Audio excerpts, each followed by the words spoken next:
Les podcasts de vos communes. Segré en Anjou Bleu. Nouveau rendez-vous du podcast de nos communes sur Oxygène Radio en vidéo. On retrouve aujourd'hui Jean-Luc, Maë, Colette, Romane et Marina Savoyer que je vais présenter dans un instant. Mais d'abord, galanterie oblige. On commence avec Jean-Luc.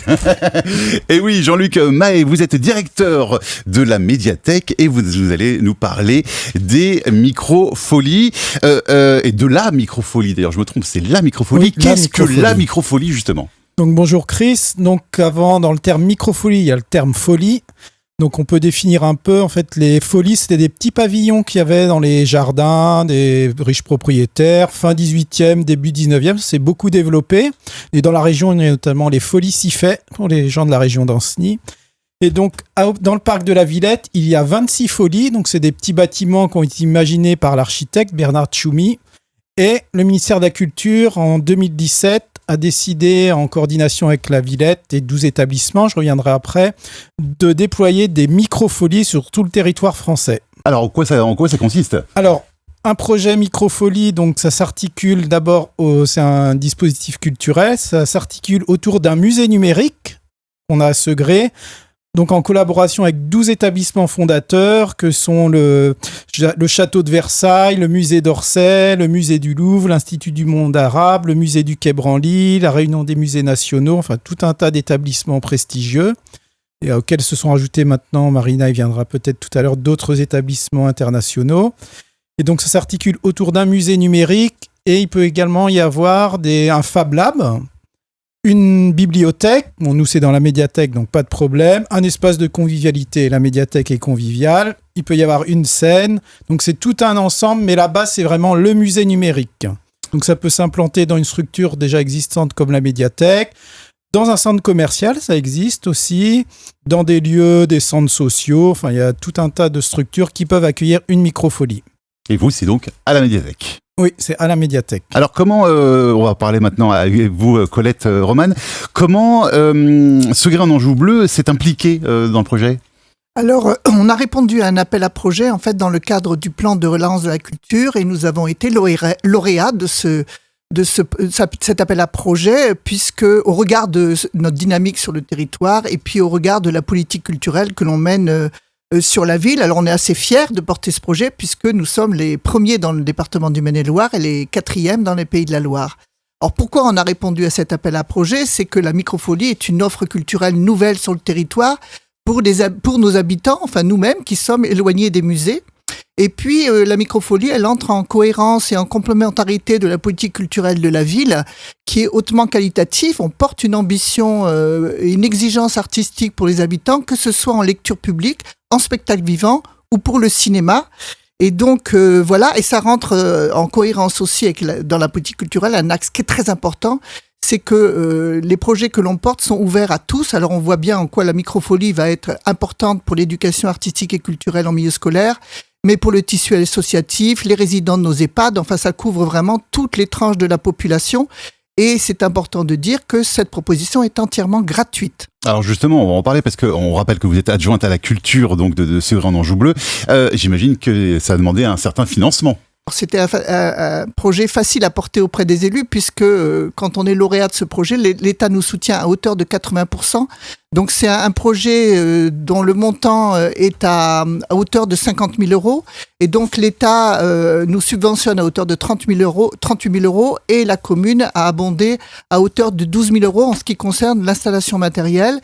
Mais la commune aussi a investi en ressources humaines puisque ce projet, il était naturel qu'il soit porté, animé et coordonné par une personne pour qu'il vive en permanence. Donc c'est pour ça que nous avons recruté Marina Savoyer qui a une double mission d'animer, d'être coordinatrice de la microfolie qui du coup intègre un réseau national et c'est extrêmement intéressant.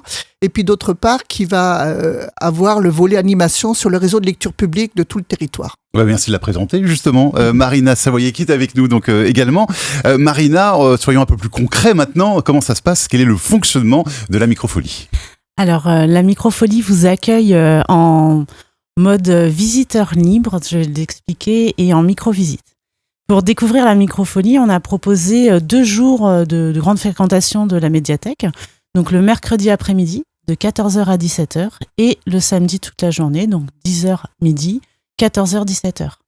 Jusqu'aux vacances de la Toussaint, pour justement vous permettre de découvrir ce dispositif. On le fait découvrir, alors c'est une intitulée de la Villette et on le reprend, toutes les microfolies reprennent ce terme, c'est en mode visiteur libre, justement pour vous inviter à découvrir à votre rythme le musée numérique qui est au cœur donc là de la microfolie. Donc on peut faire des micro-visites aussi. pour les microfolies. Exactement. Et donc la première micro-visite aura lieu pour les vacances de la Toussaint. On a eu un très bel événement samedi dernier avec des rappeurs qui ont improvisé sur des œuvres de la microphonie. Et pour rester un petit peu, pour surfer sur cette vague, on va proposer une première micro-visite qu'on a appelée En Danse, qui va proposer un petit peu un choc des cultures pour toujours questionner qu'est-ce que l'art et montrer aussi que l'art, ce n'est pas que des tableaux, puisque dans ce musée numérique, on a des peintures, sculptures, mais également des captations de spectacles. Et des spectacles, ça va justement du rap au ballet, à l'opéra. Il y a également des documentaires de sciences, c'est très varié. Et donc nous, cette première micro-visite, elle va vous proposer notamment un extrait des Indes galantes où on voit des danseurs de hip-hop danser sur la musique baroque. Et ce sont des micro-visites de format court, environ 30 minutes, avec temps d'échange, puisque c'est votre visite. Chaque visite, en fait, quelque part est unique, puisqu'elle est faite avec ce qu'on peut appeler des spectateurs qui deviennent acteurs de leur visite.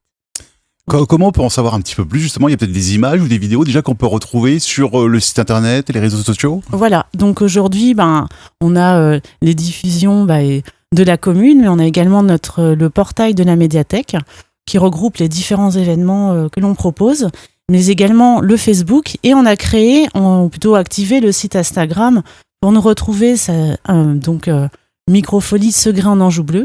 Mais à savoir qu'on intègre bien sûr toutes les propositions des actions culturelles sur le réseau également, avec 2 codes couleurs faciles à reconnaître. Le rouge pour la microfolie, parce que la Villette a repris ces très beaux rouges qu'on retrouve partout, et il y aura un autre code couleur à différents événements. Et là, actuellement, on vous mettra toutes les informations épinglées. Et surtout, n'hésitez pas à nous appeler, nous contacter et venir plus de renseignements. Enfin, Marina, avant de se quitter, on m'a dit dans mon oreillette, et je voudrais en savoir plus, qu'il y a tout un univers multimédia en fait qui est disponible avec des écrans, des tablettes. Vous pouvez nous expliquer un petit peu ce parcours de visiteur libre, c'est ça, hein? Voilà, c'est ça.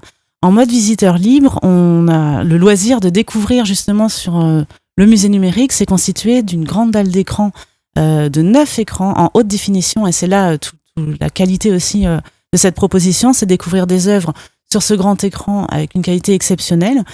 Parfois des œuvres plus grandes que nature. Et vous, en mode visiteur libre, on a à disposition une quinzaine de tablettes pour petits et grands, où on peut vraiment manipuler d'une manière très très simple justement la tablette pour regarder en détail des œuvres qui sont présentées dans les collections. On a 8 collections, la Villette nous propose 8 collections, en tout ça totalise environ 3000 œuvres. On va présenter chaque semaine, le mercredi et le samedi, une collection, on va alterner. On en a 8, vous voyez, en 2 mois, vous allez faire le tour des différentes collections. Et les visiteurs peuvent rester 5 minutes, une demi-heure, 1 heure, toute une après-midi pour découvrir en détail les œuvres qui sont proposées. Quand une œuvre défile sur l'écran, un cœur battant sur la tablette est au cœur de la tablette. Et il vous suffit, à chaque coup de cœur, justement, de cliquer, liker sur l'œuvre. Et vous pouvez après l'affiche sur votre tablette et vous pouvez zoomer. Là, c'est très simple de manipulation, mais on a remarqué que les plus jeunes savaient mieux le faire que nous, presque. Et peuvent naviguer, rentrer dans l'œuvre. Quand il s'agit d'une pièce musicale, vous avez un casque et vous entendez un extrait plus long. Et là, c'est très interactif aussi pour les plus jeunes parce qu'il y a des jeux associés. Comme par exemple, des jeux qu'on connaît tous, le puzzle, le memory, le taquin. Et pour les morceaux de musique, d'ailleurs, on peut remettre des parties des morceaux musicaux dans l'ordre. Donc, et nous, on est toujours là, donc soit moi-même, soit Jean-Luc, pour être à l'écoute des questions des visiteurs. Et on mettra aussi une boîte à idées pour les suggestions. C'est interactif, c'est intuitif, c'est moderne. Voilà. Et c'est à découvrir donc à la médiathèque. Merci beaucoup. Merci à vous. Et on se retrouve très vite pour un nouveau rendez-vous des podcasts de nos communes. Les podcasts de vos communes. Segré en Anjou Bleu. Segré en Anjou Bleu.